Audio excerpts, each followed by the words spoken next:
ਬਿਲਕੁਲ, ਅਗਲੀ ਗੱਲ ਜਿਹੜੀ ਆ ਉਹ ਕਰੀਏ ਸ਼ਰਮਾ ਜੀ ਆਪਾਂ ਇਹਨਾਂ ਦੇ ਨਾਲ ਹੀ ਜੁੜੀ ਵੀ ਕਿਉਂਕਿ ਆਪਾਂ ਲਗਾਤਾਰ ਵੇਖਦੇ ਹਾਂ ਕਿ ਸਰਕਾਰ ਫਰੰਟਾਂ ਦੇ ਉੱਤੇ ਫੇਲ ਹੁੰਦੀ ਜਾ ਰਹੀ ਹੈ। ਆਪਦੀਆਂ ਹੀ ਲਿਖੀਆਂ ਸਕ੍ਰਿਪਟਾਂ ਤੋਂ ਬਦਲਣਾ ਪੈ ਰਿਹਾ, ਆਪਦੇ ਜਿਹੜੇ ਲਏ ਫੈਸਲੇ ਉਹਨਾਂ ਤੋਂ ਯੂ ਟਰਨ ਮਾਰਨਾ ਪੈ ਰਿਹਾ।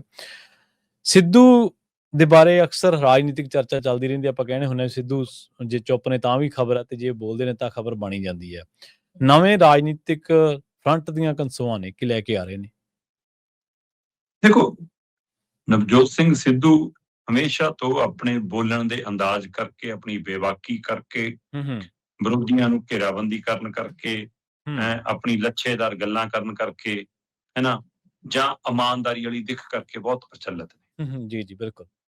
ਤੇ ਇਹ ਸਭ ਦੇ ਵਿਚਾਲੇ ਉਹ ਆਪਣੀ ਪਾਰਟ ਟਾਈਮ ਰਾਜਨੀਤੀ ਵੀ ਕਰਦੇ ਰਹਿੰਦੇ ਨੇ। ਸਹੀ। ਜਦੋਂ ਕਿ ਰਾਜਨੀਤੀ ਇੱਕ ਫੁੱਲ ਟਾਈਮ ਕਾਰਜ ਹੈ। ਸਹੀ ਗੱਲ, ਬਿਲਕੁਲ ਬਿਲਕੁਲ। ਰਾਜਨੀਤੀ ਦਾ ਮਤਲਬ ਸਿਰਫ ਐਮਐਲਏ ਐਮਪੀ ਦੀ ਚੋਣ ਲੜਨਾ ਨਹੀਂ ਹੁੰਦਾ। ਸਹੀ ਗੱਲ। ਰਾਜਨੀਤੀ ਮੁੱਦਾ ਆਧਾਰਿਤ ਰਾਜਨੀਤੀ ਕਰਨਾ ਹੁੰਦਾ ਹੈ। ਤੁਸੀਂ ਲੋਕਾਂ ਦੀ ਚਾਰਜੋਈ ਕਰਦੇ ਹੋ, ਲੋਕ ਮੁੱਦਿਆਂ ਦੀ ਚਾਰਜੋਈ ਕਰਦੇ ਹੋ, ਸੂਬੇ ਦੀ ਚਾਰਜੋਈ ਕਰਦੇ ਹੋ, ਸੂਬੇ ਦੇ ਮਸਲਿਆਂ ਦੀ ਚਾਰਜੋਈ ਕਰਦੇ ਹੋ, ਰਾਸ਼ਟਰੀ ਅੰਤਰਰਾਸ਼ਟਰੀ ਮੁੱਦਿਆਂ ਤੇ ਕਿਵੇਂ ਨਜ਼ਰਸਾਨੀ ਰੱਖਦੇ ਹੋ, ਉਹਦਾ ਅਸਰ ਸਲੂਕ ਲੋਕਾਂ 'ਚ ਲੈ ਕੇ ਜਾਂਦੇ ਹੋ। ਸਾਰਾ ਕੁਝ ਰਾਜਨੀਤਿਕ ਵਰਤਾਰਾ। ਆਪਾਂ ਜੋ ਗੱਲਬਾਤ ਕਰ ਰਹੇ ਹਾਂ ਰਾਜਨੀਤੀ ਹੈ। ਸਹੀ। ਰਾਜਨੀਤਿਕ ਵਰਤਾਰਾ। ਸੋ ਇਸ ਲਈ ਰਾਜਨੀਤੀ ਦਾ ਮਤਲਬ ਇਹ ਨਹੀਂ ਕਿ ਚੋਣ ਲੜਨਾ ਹੀ ਹੈ, ਪਰ ਸਿੱਧੂ ਜੋੜੇ ਲਈ ਚੋਣ ਲੜਨਾ, ਉਹਦੇ ਵਾਲੀ ਕੁਰਸੀ ਤੇ ਰਹਿਣਾ, ਇਸੇ ਨੂੰ ਉਹਨਾਂ ਨੇ ਰਾਜਨੀਤਿਕ ਆਧਾਰ ਬਣਾਇਆ ਜੀ। ਸਹੀ ਹੈ। ਤੇ ਉਹ ਪਾਰਟ ਟਾਈਮ ਲੜਦੇ। ਕਿਸੇ ਸਮੇਂ ਨਵਜੋਤ ਸਿੰਘ ਸਿੱਧੂ ਬੀਜੇਪੀ ਦੇ ਵਿੱਚ ਉਹਨਾਂ ਦੇ ਮੁੱਖ ਬੁਲਾਰਿਆਂ 'ਚ ਇੱਕ ਸੀ, ਮੁੱਖ ਚਿਹਰਿਆਂ 'ਚ ਇੱਕ ਸੀ ਕਿ ਦੇਸ਼ 'ਚ ਕਿਤੇ ਲੈ ਕੇ ਜਾਣਾ ਸਿੱਧੂ ਦਿਖਾਉਣ ਵਾਲੀ ਚੀਜ਼ ਸੀ। ਦਰਸ਼ਨੀ ਘੋੜਾ ਆਪੇ ਕਹਿੰਦੇ ਹੁੰਦੇ ਸੀ, ਹੈਨਾ। ਤੇ ਉਹ ਜਦੋਂ ਛੱਡ ਕੇ ਆਏ ਬੀਜੇਪੀ ਨੂੰ ਤੇ ਕਹਿੰਦੇ ਮੈਂ ਉਤਰ ਰਿਹਾ ਸੀ ਸੰਸਦ ਦੀਆਂ ਪੌੜੀਆਂ, ਚੜ੍ਹਨਾ ਸੀ ਕੇਜਰੀਵਾਲ ਦੇ ਘਰ ਦੀਆਂ ਪੌੜੀਆਂ, ਤੇ ਕੇਜਰੀਵਾਲ ਨੇ ਫੋਨ ਚੱਕਣਾ ਹੀ ਬੰਦ ਕਰਤਾ। ਪਹਿਲਾਂ ਕਹਿੰਦੇ ਆਪੇ ਕਹਿ ਕੇ ਛਡਾਏ। ਗੱਲਾਂ ਉਹਨਾਂ ਨੇ ਖੁਦ ਮਤਲਬ 10 ਬੰਦਿਆਂ ਦੀ ਬੈਠੇ ਮਹਿਫਲ 'ਚ ਵੀ ਸੁਣਾਈਆਂ, 20 ਬੰਦਿਆਂ 'ਚ ਵੀ ਬੈਠ ਕੇ ਸੁਣਾਈਆਂ, ਜਾਂ ਮਤਲਬ ਜਿੱਦਣ ਛੱਡ ਕੇ ਆਏ ਉਹ ਤੋਂ ਬਾਅਦ ਪਹਿਲੀ ਪ੍ਰੈਸ ਕਾਨਫਰੰਸ ਜਦੋਂ ਚੰਡੀਗੜ੍ਹ ਕੀਤੀ ਆ ਕੇ ਨਾਲ ਪ੍ਰਗਟ ਸਿੰਘ ਬੈਂਸਪਰਾ ਇੱਕ ਨਵਾਂ ਗਰੁੱਪ ਬਣਾ ਰਹੇ ਹਾਂ, ਤਦ ਵੀ ਉਹਨਾਂ ਨੇ ਗੱਲ ਸੁਣਾਈ। ਮਤਲਬ ਇਹਦਾ ਮਤਲਬ ਤੁਸੀਂ ਇੱਕ ਥਾਂ ਤੋਂ ਦੂਏ ਰਾਜਨੀਤਿਕ ਸੌਦੇ ਲਈ ਛੱਡ ਕੇ ਆਏ ਸੀ।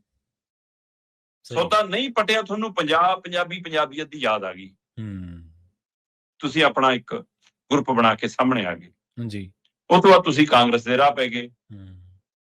ਕਾਂਗਰਸ ਤੁਹਾਨੂੰ ਐਮਐਲਏਸ਼ਿਪ ਮਿਲ ਗਈ, ਮੰਤਰੀ ਦਾ ਅਹੁਦਾ ਮਿਲ ਗਿਆ, ਠੀਕ ਹੈ, ਪਰ ਤੁਹਾਡੀ ਇੱਛਾ ਮੁੱਖ ਮੰਤਰੀ ਬਣਨ ਦੀ ਜਾਗ ਪਈ, ਨਹੀਂ ਗੱਲ ਬਣੀ। ਚਲੋ ਤੁਹਾਨੂੰ ਪ੍ਰਧਾਨ ਦਾ ਵੀ ਅਹੁਦਾ ਮਿਲਿਆ, ਸਾਰਾ ਕੁਝ ਹੋਇਆ, ਪਰ ਤਾਂ ਵੀ ਫਿਰ 3 ਮਹੀਨੇ ਲਈ ਵੀ ਮੁੱਖ ਮੰਤਰੀ ਬਣਦੇ ਰਹਿ ਗਏ ਤੇ ਤੁਹਾਡੀ ਨਾਰਾਜ਼ਗੀ ਵੱਧ ਗਈ ਤੇ ਤੁਸੀਂ ਛੱਡ ਕੇ ਪਰਾਂ ਹੋ ਗਏ। ਬਿਲਕੁਲ। ਪਰ ਤੁਸੀਂ ਏਜੰਡਾ ਲੈ ਕੇ ਘੁੰਮਦੇ ਸੀ ਪੰਜਾਬ ਦਾ। ਕੀ ਪੰਜਾਬ ਦੇ ਮਸਲੇ ਹੱਲ ਹੋ ਗਏ ਉਸ ਏਜੰਡੇ ਅਨੁਸਾਰ? ਸਹੀ ਹੈ। ਤੁਸੀਂ ਫਿਰ ਕੰਟਰੈਕਟਾਂ 'ਚ ਕਿਉਂ ਗਏ? ਤੁਸੀਂ ਕਰਦੇ ਪੰਜਾਬ ਦੇ ਮੁੱਦਿਆਂ ਦੀ ਰਾਜਨੀਤੀ, ਪੰਜਾਬ ਸ਼ਾਇਦ ਤੁਹਾਡੇ ਨਾਲ ਖੜਾ ਰਹਿੰਦਾ। ਪਰ ਹੁਣ ਕਹਿੰਦੇ ਨੇ ਕਿ 500 ਕਰੋੜ 'ਚ ਮੁੱਖ ਮੰਤਰੀ ਦੀ ਕੁਰਸੀ ਵਿਕਦੀ ਹੈ ਜੀ। ਕਾਂਗਰਸ ਦਾ 500 ਕਰੋੜ 'ਚ ਸੌਦਾ ਹੁੰਦਾ ਤੇ ਸਾਡੇ ਕੋਲ ਇੰਨੇ ਪੈਸੇ ਨਹੀਂ ਸੀ, ਅਸੀਂ ਕਿਵੇਂ ਖਰੀਦਦੇ ਫਿਰ? ਪਰ ਹੁਣ ਬੀਬੀ ਕਹਿੰਦੀ ਹੈ 25 ਲੱਖ ਮੈਂ ਰੋਜ਼, 40 ਲੱਖ ਮਹੀਨੇ ਦਾ ਮੈਂ ਕਮਾਉਣੀ ਹੈ, 25 ਲੱਖ ਰੋਜ਼ ਨਵਜੋਤ ਸਿੱਧੂ ਕਮਾਉਂਦਾ। ਹਰ ਰੋਜ਼ ਕਹਿੰਦੀ 25 ਲੱਖ ਕਮਾਉਂਦਾ। ਤੇ ਸਾਨੂੰ ਵੀ ਰਾਹੁਲ ਗਾਂਧੀ ਜੇ ਟਾਈਮ ਨਹੀਂ ਦਿੰਦਾ, ਫਿਰ ਦੇਖ ਲਓ ਹੋਰ ਕਿਹਨੂੰ ਦਿੰਦਾ। ਮਤਲਬ ਇਹਦਾ ਮਤਲਬ ਤੁਸੀਂ ਪੈਸੇ ਨਾਲ ਟਾਈਮ ਖਰੀਦ ਰਹੇ ਹੋ ਫਿਰ ਤਾਂ। ਸਹੀ ਗੱਲ।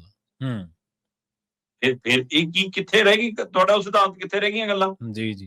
ਚਲੋ ਇਹ ਨਾ ਹੋਵੇ ਕਿਤੇ ਹੁਣ ਇਨਕਮ ਟੈਕਸ ਵਾਲਿਆਂ ਲਈ ਤੁਸੀਂ ਰਾਹ ਖੋਲ ਲਓ, ਬਾਅਦ 'ਚ ਹਿਸਾਬ ਕਿਤਾਬ ਦੇਣੇ ਪੈ ਜਾਣ। ਸਹੀ ਗੱਲ। ਹੁਣ ਬੀਬੀ ਨਵਜੋਤ ਕੌਰ ਸਿੱਧੂ ਰਾਜਨੀਤਿਕ ਤੌਰ ਤੇ ਸਾਹਮਣੇ ਆਈ ਆ। ਉਹਨੇ ਪਹਿਲਾਂ ਵੀ ਕਿਹਾ ਸੀ ਮੈਂ ਇਸੇ ਸੀਟ ਤੋਂ ਲੜਨਾ, ਕਿਸੇ ਪਾਸਿਓਂ ਲੜਾਂ, ਜੇ ਇਹ ਨਹੀਂ ਦੇਣਗੇ ਹੋਰ ਪਾਸਿਓਂ। ਫਿਰ ਬੀਜੇਪੀ ਕਹਿੰਦੀ ਵੀ ਹੱਥ ਪੈਰ ਮਾਰਦੇ ਨਜ਼ਰ ਆਏ। ਹੋ ਸਕਦਾ ਬੀਜੇਪੀ ਦਰਵਾਜ਼ਾ ਖੋਲਣ ਨੂੰ ਤਿਆਰ ਨਾ ਹੋਵੇ। ਇਸ ਲਈ ਕਹਿੰਦੀ ਜਿਹਨੇ ਚੋਣ ਲੜਨੀ ਹੈ ਪੰਜਾਬ 'ਚ 117 ਚੰਗੇ ਬੰਦੇ ਸਾਡੇ ਨਾਲ ਆ ਜਾਓ, ਪਹਿਲਾਂ ਆਓ, ਪਹਿਲਾਂ ਪਾਓ, ਫਟਾਫਟ ਆ ਕੇ ਮਿਲੋ, ਟਿਕਟ ਲਓ। ਠੀਕ ਹੈ, ਚੰਗੀ ਗੱਲ ਹੈ। ਪੰਜਾਬ ਦੀ ਰਾਜਨੀਤੀ ਦੇ ਵਿੱਚ ਬੀਬੀਆਂ ਦੀ ਖਾਸੀ ਘਾਟ ਹੈ ਨਾ, ਤੇ ਧੜੱਲੇਦਾਰ ਬੀਬੀਆਂ ਤਾਂ ਪਹਿਲਾਂ ਵੀ ਘੱਟ ਨੇ। ਚਲੋ ਆ ਜਾਵੇ ਬੀਬੀ ਨਵਜੋਤ ਕੌਰ ਸਿੱਧੂ, ਚੰਗਾ ਦਮਖਮ ਰੱਖਦੀ ਹੈ। ਪਰ ਕੀ ਇਹ ਉਹੀ ਜਿਹੀ ਪਾਰਟ ਟਾਈਮ ਰਾਜਨੀਤੀ ਹੋ ਗਈ? ਕਹਿੰਦੀ ਕਿ ਨਵਜੋਤ ਸਿੰਘ ਸਿੱਧੂ ਦੇ ਤਾਂ ਸਾਲ ਦੇ ਕੰਟਰੈਕਟ ਨੇ, ਉਹ ਤਾਂ ਨਹੀਂ ਆ ਸਕਦੇ। ਅੱਛਾ, ਮੈਂ ਹੀ ਚਲਾਉਂ ਸਾਰਾ ਕੁਝ। ਮਤਲਬ ਤੁਹਾਡਾ ਇਹ ਹੈ ਕਿ ਦੇਖ ਚੜਾ ਲਓ, ਜੇ ਦਾਲ ਪੱਕ ਗਈ ਵਧੀਆ ਹੈ, ਵਧੀਆ ਰਿੱਝ ਗਈ, ਫਿਰ ਉਹ ਸਵਾਦ ਚੱਖਣ ਆ ਜਾਣਗੇ। ਮਤਲਬ ਜੇ ਗੱਲ ਬਣਦੀ ਦਿਖੀ ਫਿਰ ਉਹ ਆ ਜਾਣਗੇ। ਸਹੀ ਗੱਲ। ਜੇ ਨਾ ਬਣੀ ਫਿਰ ਉਹ ਆਪਣਾ ਕੰਮ। ਮਤਲਬ ਅਸੀਂ ਫਸਲ ਉਗਾਉਣੀ ਆ, ਅਸੀਂ ਖੇਤੀ ਕਰਨੀ ਆ, ਪਰ ਤੁਰਨਾ ਵੱਟੋ ਵੱਟ ਹੈ, ਪੈਰ ਨੂੰ ਮਿੱਟੀ ਨਹੀਂ ਲਾਉਣੀ। ਹੂੰ ਫਿਰ ਵੱਟੋ ਵੱਟ ਤੁਰ ਕੇ ਤਾਂ ਨਹੀਂ ਖੇਤੀ ਹੁੰਦੀ, ਜੀ ਤਾਂ ਖੇਤ 'ਚ ਉਤਰਨਾ ਪਊਗਾ। ਸਹੀ ਗੱਲ ਉਹਦੇ ਲਈ ਅਸੀਂ ਤਿਆਰ ਨਹੀਂ ਗੇ। ਨਾ। ਸੋ ਇਹ ਸਿੱਧੂ ਜੋੜਾ ਹੁਣ ਕਰਨਾ ਕੀ ਚਾਹੁੰਦਾ, ਕਿਸੇ ਰਾਜਨੀਤਿਕ ਤੌਰ ਤੇ ਦਬਾਅ ਬਣਾਉਣਾ ਚਾਹੁੰਦਾ ਕਿ ਸਾਨੂੰ ਲੈ ਲਓ, ਸਾਨੂੰ ਪੁੱਛ ਲਓ, ਹੂੰ ਜਾਂ ਇਹ ਨਵੇਂ ਓਵੈਸੀ ਬਣਨਾ ਚਾਹੁੰਦੇ ਨੇ।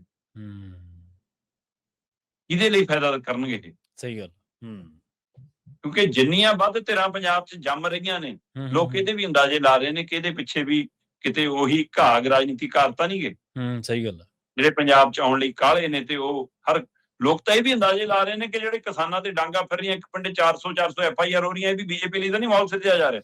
ਸਹੀ ਗੱਲ ਬਿਲਕੁਲ ਉਹਨਾਂ ਲਈ ਤਾਂ ਰਾਮ ਔਖਲਾ ਕੀਤਾ ਜਾ ਰਿਹਾ। ਕੌਣ ਕਿਹਦੇ ਵੱਲੋਂ ਖੇਡ ਰਿਹਾ ਅਜੇ ਕਿਸੇ ਨੂੰ ਨਹੀਂ ਪਤਾ, ਕਿਸੇ ਨੂੰ ਨਹੀਂ ਪਤਾ। ਸਹੀ ਹੈ। ਇਸ ਲਈ ਸਿੱਧੂ ਜੋੜਾ ਕਿਹਦੇ ਵੱਲੋਂ ਬੈਟਿੰਗ ਕਰਨ ਦੀ ਸੋਚ ਰਿਹਾ ਅਜੇ ਕਹਿਣਾ ਜਲਦਬਾਜ਼ੀ ਬਿਲਕੁਲ ਜੀ। ਇਹਦਾ ਆਪਾਂ ਅੱਗੇ ਵੀ ਗੱਲ ਕਰਦੇ ਹੁੰਦੇ ਸ਼ਰਮਾ ਜੀ, ਵੀ ਜਿੰਨੇ ਜ਼ਿਆਦਾ ਫਰੰਟ ਤੇ ਉਹਦਾ ਫਾਇਦਾ ਕਿਹਨੂੰ ਹੈ, ਆਪਾਂ ਨੂੰ ਪਤਾ ਹੀ ਹੈ ਕਿਹੜੀ ਧਿਰ ਨੂੰ ਜ਼ਿਆਦਾ ਫਾਇਦਾ ਹੈ। ਤੇ ਜਿੰਨੀ ਅਰਾਜਕਤਾ ਵਧੂਗੀ, ਜਿੰਨਾ ਸਮਾਜ ਦੇ ਵਿੱਚ ਫਿਰਕਿਆਂ ਦਾ ਆਪਸੀ ਦੁਫੇੜ ਵਧੂਗਾ, ਉਹਦਾ ਫਾਇਦਾ ਕਿਹਨੂੰ ਹੈ, ਇਹ ਵੀ ਆਪਾਂ ਨੂੰ ਪਤਾ ਹੀ ਹੈ।